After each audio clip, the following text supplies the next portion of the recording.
নমস্কার প্রিয় শিক্ষার্থীবৃন্দ, আমরা আজ নবম ও দশম শ্রেণীর হিন্দু ধর্ম ও নৈতিক শিক্ষা বিষয় থেকে আলোচনা করব। আমাদের আজকে পাঠ্য বিষয় হচ্ছে দ্বিতীয় অধ্যায়, হিন্দু ধর্মের বিশ্বাস, উৎপত্তি ও বিকাশ। প্রথম পরিচ্ছেদ, হিন্দু ধর্মের বিশ্বাস। গভীর বিশ্বাসের সঙ্গে আচার অনুষ্ঠান নিয়ে হিন্দু ধর্ম। বিশ্বাস সমূহের মধ্যে ঈশ্বরে বিশ্বাস হচ্ছে মৌল বিশ্বাস। ঈশ্বর সর্বশক্তিমান, সর্বজ্ঞ, সর্বত্র বিরাজিত। তিনি এক অভিন্ন ও অনন্য পরম সত্তা। তিনি নিরাকার, তবে প্রয়োজনে সাকার রূপও ধারণ করতে পারেন, যেমন ঈশ্বরের অবতারগণ। এদের শ্রদ্ধা জানানোর জন্য পূজা অর্চনার অনুষ্ঠান করা হয়ে থাকে। আমরা জানি ঈশ্বরের কোনো গুণ বা শক্তিকে ঈশ্বর যখন আকার দেন তখন তাকে দেবতা বা দেবী বলা হয়। দেবতা বা দেবী কাকে বলা হয়? ঈশ্বরের কোনো গুণ বা শক্তিকে যখন তিনি আকার দেন তখন তাকে আমরা দেবতা বা দেবী বলি। তবে দেবদেবী ও অবতারগণ সবই এক ঈশ্বর, পরমেশ্বরের বিভূতি এবং শক্তির প্রকাশ। সরাসরি কিন্তু তারা ঈশ্বর নন। ঈশ্বরের এক এক দেবদেবী হচ্ছে গুণ বা শক্তির অধিকারী। দেবদেবীর আরাধনার মধ্যে দিয়ে মূলত ঈশ্বরের করুণা লাভ করে থাকি আমরা, কেননা ঈশ্বরের বিভিন্ন শক্তির প্রকাশ হিসাবে দেবদেবীর আবির্ভাব, আর অবতার রূপে তো স্বয়ং ভগবানই পৃথিবীতে নেমে আসেন। তাই বিভিন্ন অবতার দেবদেবী একই ব্রহ্ম বা ঈশ্বরের সাকার রূপ। হিন্দু ধর্মে জীবনকে সার্থক ও গৌরবময় এবং করার জন্য ব্রহ্মচর্য, গারস্থ, বানপ্রস্থ, সন্ন্যাস, এই 4টি আশ্রমের কথা বলা হয়েছে, 4টি স্তরের কথা বলা হয়েছে, যেমন কর্মযোগ, জ্ঞানযোগ এবং ভক্তিযোগ। এই 3টি যে কোনো একটি সাধন পথে নিষ্ঠার সাথে অনুশীলন করলেই মানুষ মুক্তি লাভ করতে পারে। মানুষের মুক্তি লাভ করতে কি লাগবে? এই যে 3টি অধ্যায়ের কথা বলা হয়েছে, কি কি? একটা হচ্ছে জ্ঞানযোগ, কর্মযোগ, ভক্তিযোগ। এর যে কোনো একটা যদি জীবনে অনুশীলন করা যায় তাহলে সুন্দরভাবে জীবনকে সার্থক করে তোলা যায়। এই অধ্যায়ে আজকে আমরা পড়ব একেশ্বরবাদ। একেশ্বরবাদ পাঠ 1-এ আছে একেশ্বরবাদ। একেশ্বরবাদে প্রিয় শিক্ষার্থীবৃন্দ, তোমরা প্রত্যেকে সাথে বই এবং খাতা নিয়ে বসবে। আমি বই থেকে বসেই আমার হাতে তোমাদের এই পাঠ্য যে বই, সেই বই থেকে আমি উপস্থাপন করছি। এটা তোমরা সাথে পড়বে এবং মিলিয়ে নিবে।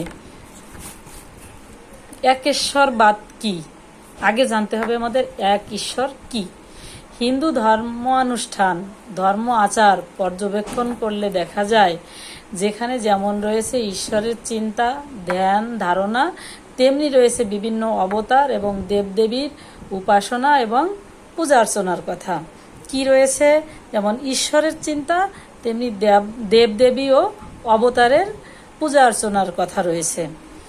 এই অবস্থাটি পর্যবেক্ষণ করে আপাতত মনে হতে পারে যে হিন্দু ধর্মাবলম্বী যারা, তারা কি বহু ঈশ্বরবাদী? এ প্রশ্নের উত্তর আমাদের এই ধর্ম বইয়ের ভিতরেই রয়েছে। এটি আমাদেরকে জানতে হবে। বেদ ও উপনিষদে বলা হয়েছে ব্রহ্ম বা ঈশ্বর এক ও অদ্বিতীয়। যেমন আগে আলোচনায় আমি বলেছি যে বিভিন্ন দেবদেবী এবং অবতারগণ, এটা হচ্ছে ঈশ্বরের বিভিন্ন শক্তির প্রকাশ। তো এখন আমরা আলোচনা করলে জানতে পারবো ব্রহ্ম বা ঈশ্বর একাধিক নন।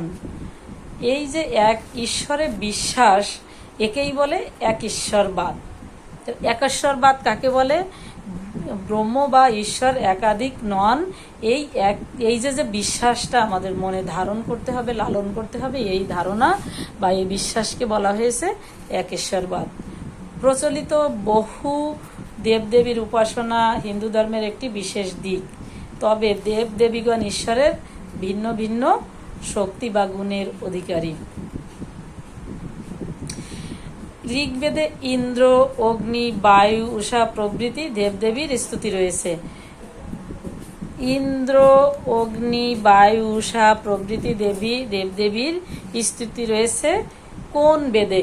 এখানে কোশ্চেন হতে পারে, উত্তর হবে ঋগ্বেদে। আবার ঋগ্বেদে কোন কোন দেবদেবীর স্তুতি করার কথা উল্লেখ রয়েছে? এখানে বহুপদী যে কোশ্চেনগুলো সেটিও আসতে পারে।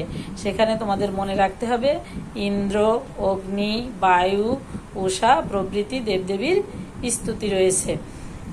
এরা ভিন্ন ভিন্ন শক্তির পরিচয় বহন করলেও এদের সম্মিলিত শক্তির কেন্দ্রটি হচ্ছেন স্বয়ং ঈশ্বর।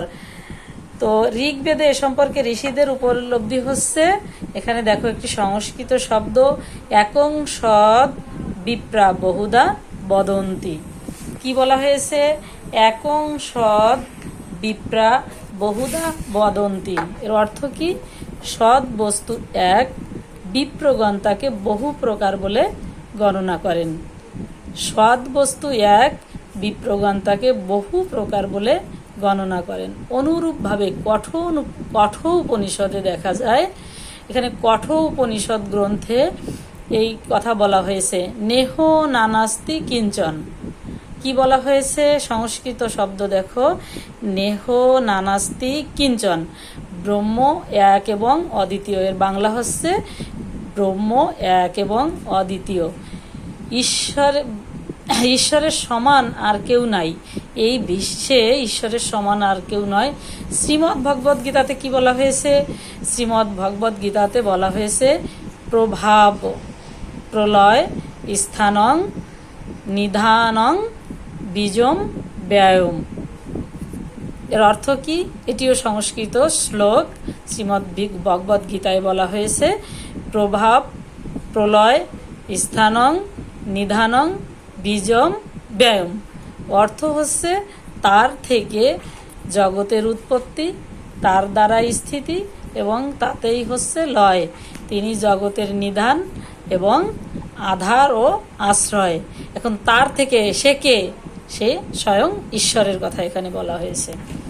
সুতরাং অবতার ও দেবদেবীগণ একই পরমেশ্বরের ভিন্ন ভিন্ন গুণ ও শক্তির প্রকাশ। এখানে আরও উল্লেখ্য, দেবদেবীর আরাধনা করে মানুষ যে সাফল্য অর্জন করে এ কথার তাৎপর্য হচ্ছে সেখানেও এক ঈশ্বরের অনুগ্রহের প্রকাশ ঘটে।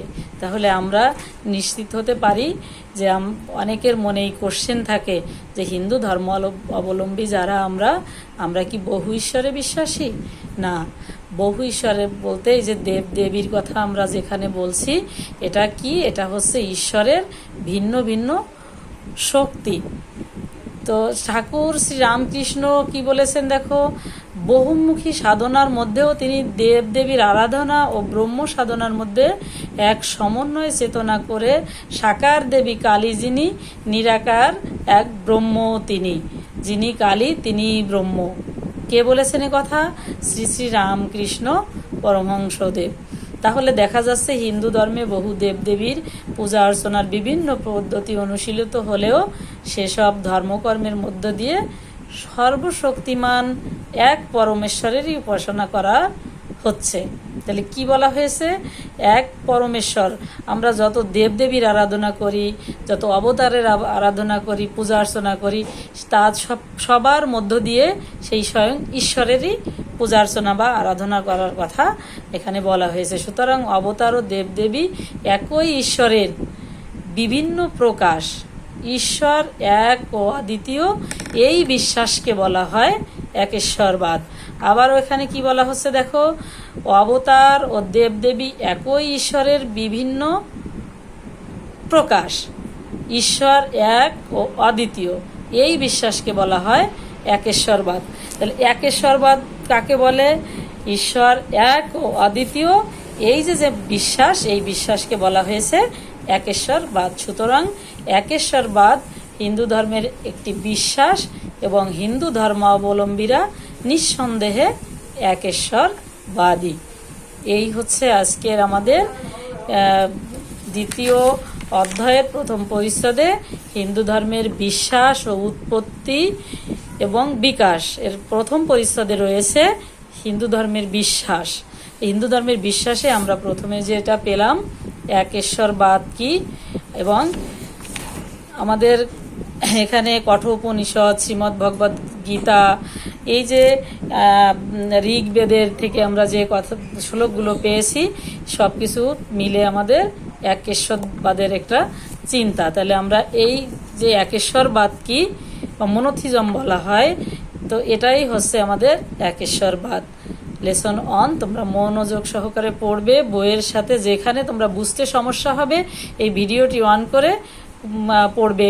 তোমাদের উদ্দেশ্যে আমি বইয়ে দেখে প্রত্যেকটি লাইন ধরে তোমাদের সাথে আলোচনা করেছি, বিশ্লেষণ করে দেওয়ার চেষ্টা করেছি, যাতে করে তোমরা সহজভাবে একেশ্বরবাদ কি, এই ঈশ্বরের বিভিন্ন মত ও পথে যারা আছো প্রত্যেকের যে কোনো সমস্যার সমাধান এখানে তোমরা পেয়ে যাবে, এই মতে বিশ্বাসী হবে, এটা ব্যক্ত করে আজকের ভিডিও আমি এখানে শেষ করছি।